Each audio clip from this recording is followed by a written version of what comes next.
अनज़लनाहु फ़ी लैलतिल क़द्र, फरमाया बेशक हमने इस कुरान पाक को लैलतुल क़द्र में नाजिल किया है, कद्र वाली रात में नाजिल किया। वमा अदराका मा लैलतुल क़द्र, कुरान मजीद के अंदाज पर गौर फरमाएं। फरमाया तुम क्या जानते हो कि लैलतुल क़द्र क्या है, तुम्हें क्या खबर हो कि लैलतुल क़द्र क्या है। इसकी अहमियत देखिए, सही हदीस में मौजूद है, नबी पाक सल्लल्लाहु ताला अलैहि वसल्लम ने फरमाया कि इसे रमजान के आखिरी अशरे में तलाश करो। गोया ये जो 5 ताक रातें हैं ना, 21वीं, 23वीं, 25वीं, 27वीं, 29वीं, इन ताक रातों में इस रात को तलाश करो।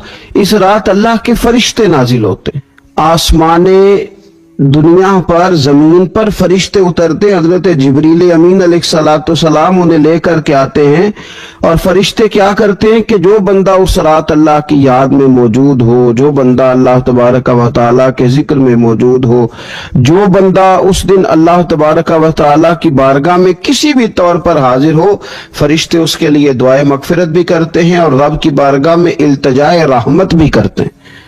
और एक रवायत में हमें यूं भी मिलता है कि फरिश्ते उससे मुसाफा भी करते हैं, हाथ भी मिलाते हैं। देखिए ना कितनी सादतमंदी है कि इंसान इबादत कर रहा हो और फरिश्ते उसकी ज़ियारत को आए। हमारे सूफिया फरमाते हैं तू पक्का प्रोग्राम बना ले इबादत का, फरिश्ते कई बार तेरी ज़ियारत को आया करेंगे। और फिर एक और बात यहाँ बड़ी काबिल तवज्जो है कि इंसान जब महसूस करता है ना मुझे कुछ देख रहा है, तो जरा उसकी इबादत का अंदाज भी थोड़ा तब्दील हो जाता है। तो अगर ये ज़हन हो हमारा कि हमें फरिश्ते देख रहे हैं और वो वाली मखलूक देख रही है जो हमारी डायरी डायरेक्ट ले जाके हमारे रब की बारगाह में पेश करे, तो फिर कुछ ज्यादा ही तवज्जो मुसलमान की होनी चाहिए, ज्यादा ही इन्हिमाक होना चाहिए, वो खो जाए। ठीक है, हम कमजोर भी हैं, हमारे अंदर कुछ परेशानियां भी हैं, हमारी बीमारियां भी हैं, हम लागर भी हैं, ज़ौफ भी आ जाता है, थकावट भी हमें आ लेती है, लेकिन लंबी तो बात ही कोई नहीं, 5 तो ताक रातें। हजरत सैयदा आयशा सिद्दीका रदी अल्लाह ताला अन्हा इरशाद फरमाती हैं कि जब रमजान का आखिरी अशरा शुरू होता था ना, तो नबी पाक अपनी कमर कस लेते थे इबादत के लिए, खुद भी रात को उठते थे, हमें भी जगाते थे, क्योंकि सोने के दिन तो नहीं है, तो जागने के दिन है। सावन की काली रातों में जब बूंदाबांदी होती है, वो रातों को उठ उठ रोते हैं जब खलकत सारी सोती है। ये रब के बंदों की शान है। और वैसे भी दरवेश कहते हैं कि रात पवे ते बेदर्दा नू नींद प्यारी आवे, दर्दमंदा नू ते याद सजन दी सुतियां भी आन जगावे। तो ये वक्त है खास, इस खास वक्त इस बात की तरफ जरूर तवज्जो करनी चाहिए। और ये जो कहा गया ना कि फरिश्ते नाजिल होते हैं बिइज़्नि रब्बिहिम मिन कुल्लि अम्र, अल्लाह के हुक्म से आते और हर काम के लिए, हर अमरे खैर के लिए आते। तो इसमें भी हमारे मुफस्सिरीन ने लिखा है कि वो तुम्हारे लिए पूरे साल का फैसला करेंगे कि तुम्हें क्या दिया जाएगा, तुम क्या हासिल करोगे अल्लाह तबारक व तआला की बारगाह से। तो इसका माना ये हुआ कि फिर तो ये लेने की रात है। ऐसा ना हो कि फरिश्ते आए हों रब की बारगाह से, ये पैगाम करम हो के देना है और लेने वाले सो रहे हों, वो आराम में हो। तो याद रखें खैरात उसी के प्याले में आती है जिसका प्याला सीधा होता है, और अगर प्याला ही सीधा ना हो तो खैरात फिर प्याले में नहीं आया करती। तो फिर इसको जो कहा गया ना कि ये सलामती वाली है, तो इसमें एक और बात भी हमारे फिर मुफस्सिरीन ने लिखी है कि इस रात, शैतान तो वैसे ही कैद है, इस रात बंदे का नफ्स भी नहीं उसे तंग करता। ये ताक रातें इतनी हसीन है कि थोड़ी सी बंदा हिम्मत करे तो अल्लाह इबादत के लिए उसके दिल को करार अता कर देता है, उसे सुकून मिलता है, तबीयत ठंडी हो जाती है। मैं कहा करता हूं कि सिर्फ इस एक फिक्रे को देख लिया जाए, वमा अदराका मा लैलतुल क़द्र, और तुम कुछ जानते हो कि लैलतुल क़द्र क्या है, तुम्हें क्या खबर कि लैलतुल क़द्र क्या है। लैलतुल क़द्र 1000 महीने से बेहतर है। इन आयात को देखें और साथ नबी पाक सल्लल्लाहु अलैहि वसल्लम का वो फरमान देखें जिसमें हुजूर अलैहिस्सलातु वस्सलाम ने फरमाया तुम्हारे पास एक महीना आ रहा है रमजान का, اس میں ایک رات ہے جو 1000 مہینے سے بہتر ہے. اور یہ لفظ کتنے جھنجھوڑنے والے ہیں. حضور علیہ السلام نے فرمایا جو اس رات محروم رہ گیا وہ ہر نیکی سے محروم رہ گیا. جو اس رات محروم رہا محروم ہی رہ گیا. اتنی بڑی بات. فرمایا تنزل الملائکۃ والروح، اس دن فرشتے اور روح القدس یعنی جبریل امین اترتے ہیں. فیہا، اس رات میں، بِإِذْنِ رَبِّهِمْ مِنْ كُلِّ امر، اپنے رب کے حکم سے ہر خیر کے کام کے لیے. سلام، یہ رات سلامتی والی ہے. ہی حتی مطلع الفجر، یہاں تک کہ فجر طلوع ہو جائے. سرے شام سے لے کر مغرب سے لے کر فجر تک یہ رات سلامتی والی. اس کو لیلۃ القدر اس لیے کہا جاتا ہے، ہمارے مفسرین فرماتے ہیں کہ اس دن قدر والی کتاب قرآن پاک قدر والے محبوب پہ نازل ہوئی اور قدر والی امت کی طرف بھیجی گئی. نبی پاک صلی اللہ تعالی علیہ وسلم نے جب پرانی امتوں کی عمریں دیکھی، نہ کسی کی 1000 سال ہوئی، کسی کی اس سے زیادہ ہوئی، تو اللہ کے محبوب علیہ السلام کے دل مبارک میں یہ خیال آیا کہ میری امت کی عمریں تو بڑی تھوڑی ہوں گی، تو کیسے اتنی لمبی نیکیاں کر سکیں گے. تو اللہ تعالیٰ نے پھر لیلۃ القدر عطا فرمائی. گویا اس ایک رات میں جو آدمی نیکی کرے، 1000 دن نہیں. کتنا لوگوں کو شوق ہے کہ کوئی ایسا جیک لگے، یکدم میری ساری چیزیں بڑھ جائیں. اس پر بھی تو ذرا غور کرے نا. یہ ایک رات 1000 دن سے نہیں، 1000 مہینے سے افضل ہے. 1000 یکدم آپ کی نیکیوں کی عمر 1000 ماہ تک چلی جاتی ہے. کتنی بڑی فضیلت کی بات ہے.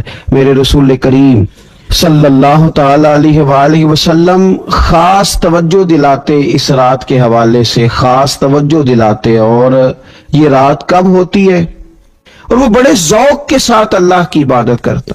خوب بیداری کا مظاہرہ کریں طاق راتوں میں. میں نے رمضان سے پہلے مشورہ دیا تھا کپڑے وقت پہ خرید لو عید کے، اور وقت پہ سلا لو، اور وقت پہ چیزیں لے لو. یہ جو خاص دن ہیں عبادت کے، یہ لوگوں کے بازاروں میں گزر جاتے ہیں. یہ زیادہ تر وقت ہمارا خریداری میں اور شاپنگ میں اور ایسے مہمل کاموں میں صرف ہو جاتا ہے کہ جن کی وجہ سے یہ خاص چیزیں جو ہمیں میسر آنی تھی ان سے ہم کئی دفعہ رہ جاتے ہیں. تو اس رات کرنا کیا ہے؟ زیادہ سے زیادہ کھڑے ہو کے رب کی عبادت کریں، قرآن شریف کی تلاوت کریں، استغفار پڑھیں. سیدہ طیبہ طاہرہ حضرت عائشہ صدیقہ رضی اللہ تعالی عنہا نے عرض کی، یا رسول اللہ اگر مجھے یہ رات مل جائے تو کیا پڑھوں؟ تو فرمایا عائشہ تم یہ دعا مانگنا، اللہم انک عفو، اے اللہ بے شک تو درگزر کرنے والا، تحب العفو، اور تو درگزر کرنے کو پسند بھی کرتا ہے. فاعف عنی، ہم سے بھی درگزر فرما، ہمارے گناہوں کو معاف فرما. یعنی اس رات اللہ سے درگزر کا سوال کریں. جو لوگوں کے سامنے اپنی خطائیں ہوتی ہیں وہ تو ویسے ہی بیچارے ہر وقت معافی مانگتے رہتے ہیں. جن کے پیش نظر اپنی غلطیاں ہوتی ہیں، جو اپنے رب کریم کی بارگاہ میں حاضر ہونے کا ارادہ رکھتے ہیں صاف ستھرا ہو کر، وہ تو ویسے ہی معافی کے طلبگار ہوتے ہیں. تو یہ تو خاص چانس ملا ہے معافی مانگنے کا. تو بالکل سستی کا مظاہرہ نہ کریں، بالخصوص وہ لوگ جو اعتکاف میں موجود ہیں. نیند تو کسی وقت بھی آ جاتی ہے. آپ دوپہر کو بھی ذرا چپ کر کے لائٹ آف کریں تو یہ آ ہی جاتی ہے. آپ سر شام بھی تھوڑا سا کھانا کھانے کے بعد اگر کمر سیدھی کرنے کو بھی لیٹ جائیں تو نیند تو پھر بھی آ ہی جاتی ہے. لیکن یہ سنہری قسم کے ایام ہیں، سختی نہیں، پابندی نہیں، فرض نہیں. لیکن اگر شوق کے ساتھ، ذوق کے ساتھ، توجہ کے ساتھ، میں ایک مثال دیا کرتا ہوں کہ یہ ہمارے پاس قیمتی دن ہے رمضان کے، ایک عمل کا ثواب 70 کے برابر ہے. تو جس طرح انسان کے پاس کوئی چیز تھوڑی دیر کے لیے آئے تو اس نے جانا ہو تو لوگ اس سے زیادہ فائدہ اٹھانے کی کوشش کرتے. دیہاتوں میں نا غریب گھروں میں استری نہیں ہوتی تھی، ہر گھر میں نہیں ہوتی تھی. تو کسی پڑوس سے استری لے کے آتے تھے تو بوڑھے لوگ یہ کہا کرتے تھے کہ زیادہ کپڑے استری کر لو، استری واپس کرنی ہے. جس چیز کو واپس کرنا ہو تھوڑی دیر کے لیے ہمارے پاس ہو، اس سے زیادہ لوگ نفع لینے کی کوشش کرتے ہیں. تو یہ تو تھوڑے دن باقی رہ گئے. ताक रातें थोड़ी रह गई, ज्यादा नफा लेने की कोशिश करें। अल्लाह ताला इस साल जब फरिश्ते लैलतुल कद्र पे आए तो वो उम्मत मुस्लिमा के लिए ऐसा रहमत का पैगाम लेके आए कि दीन फिर से गालिब हो जाए, इस्लाम पूरी दुनिया के अंदर अपने गलबे के साथ सामने आ जाए, कुफर का, जुल्म का, ज्यादती का, जबर का हमेशा के लिए खात्मा हो जाए। और अल्लाह ताला इस साल लैलतुल कद्र में जिन लोगों को माफ करेगा, रब करीम हम सब के नाम उसमें शामिल फरमाए। फसल काटेंगे, वहां जाएंगे। दुनिया में तो आए हैं आमाल करने के लिए, अपने अपने हिस्से का काम करने के लिए। अच्छा, कमाल ये है कि जिसने दुनिया बनाई है ना, जो खालिक है, जो मालिक है, जो राजिक है, वो एक तरतीब से चीजों को तख्लीक करता है ना। पहले दादा, फिर बेटा, फिर उसके बाद पोता। उसने मुरतब किया ना चीजों को, पहले क्या बनाया और बाद में क्या बनाया, एक तरतीब है ना। बनाने वाला कहता है कि अल्लज़ी खलक़ल मौत वल हयात, मैंने मौत पहले बनाई है, जिंदगी। ये तरतीब देखिए बनाने की। अल्लज़ी खलक़ल मौत वल हयात लियब्लुवकुम अय्युकुम अहसनु अमला, वो ज़ात जिसने मौत और हयात को पैदा किया ताकि पता चले तुम में अच्छे अमल कौन करता है। बनाने वाले ने बनाई ही मौत पहले है। कभी हमारे देहातों में कोई बेटा अलग होता था या वैसे कहीं किसी का मकान तब्दील करने का इरादा होता था तो घर के बड़े बूढ़े एक लफ्ज बोलते थे। अब तो लोग मौत का लफ्ज भी अदा नहीं करते, डरते हैं, खौफ खाते हैं। कोई मौत की बात करे तो कहते हैं अच्छी अच्छी बात करो। भाई मौत से ज्यादा अच्छी बात कौन सी हो सकती है?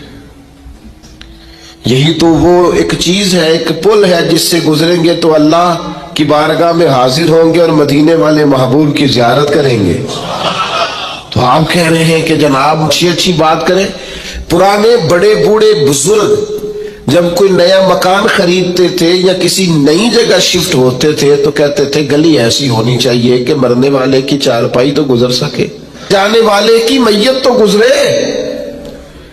अच्छा भाई, मकान तो जिंदगी के लिए लिया जा रहा है, घर तो जिंदगी के अय्याम गुजारने के लिए लिया जा रहा है, हम मौत की बात कर रहे हैं। तो मेरा ख्याल है उनका फलसफा इसलिए दुरुस्त था कि कुरान कहता है अल्लज़ी खलक़ल मौत वल हयात, बनाने वाले ने बनाई ही मौत पहले, ये पहले बनाई।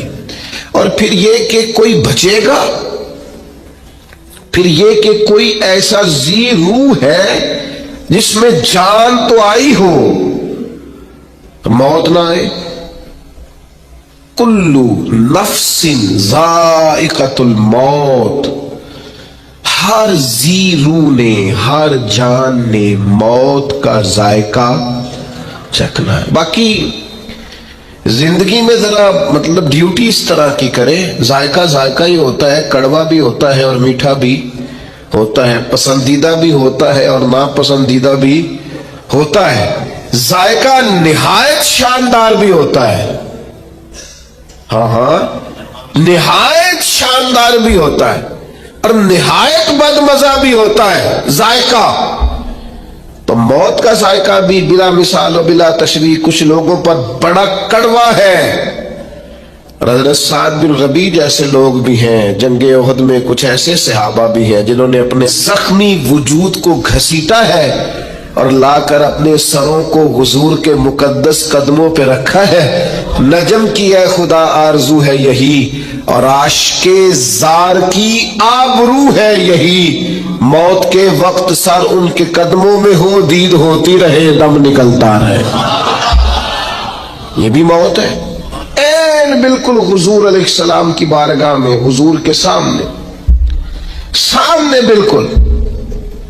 तो भाई ये जायका है, मौत एक जायका, इस जायके को चखना है। तो जो जायका दुनिया में जिस तरह के अमाल करेंगे आखिर में जायका भी उसी तरह का नसीब हो जाएगा। फिर एक बात और हमेशा ज़हन में रहे कि मौत का वक्त मुकर्रर है। हजरत मौला अली शेर खुदा रज़ी अल्लाह तआला अन्हु से किसी ने कहा कि आप अपने साथ कुछ गनमैन क्यों नहीं रखते? अच्छा ये भी सुन लीजिए, गनमैन रखना कोई नाजायज नहीं, ऐसी बातें सुन के बाज लोगों पर तनकीद भी कर रहे होते हैं, सहाबा ने खुद तलवारें लेके हुजूर के खैमे नूर का पहरा दिया है।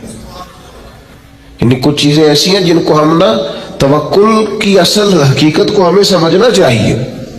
सहाबा ने खुद हुजूर के, जब बहुत ज्यादा खतरा बढ़ गया यहूदियों की तरफ से, तो हजरत मौला अली तलवार लेकर हुजूर के खेमे के बाहर बैठा करते। हजरत साद बिन नबी वकास ने पहरा दिया। अगर किसी शख्स को कुछ ऐसे मसाइल हो तो उसके लिए ये नाजायज है नहीं। यहाँ शौक बाज लोगों को बहुत हो गया है कि मेरे इर्द गिर्द गनमैन हो, तो ये शौक ठीक बहरहाल नहीं है, ये तसन्नो है, दिखावा है। लेकिन हजरत मौला अली शेर खुदा ने एक और फलसफे में मौत की हकीकत को खोल कर बयान किया।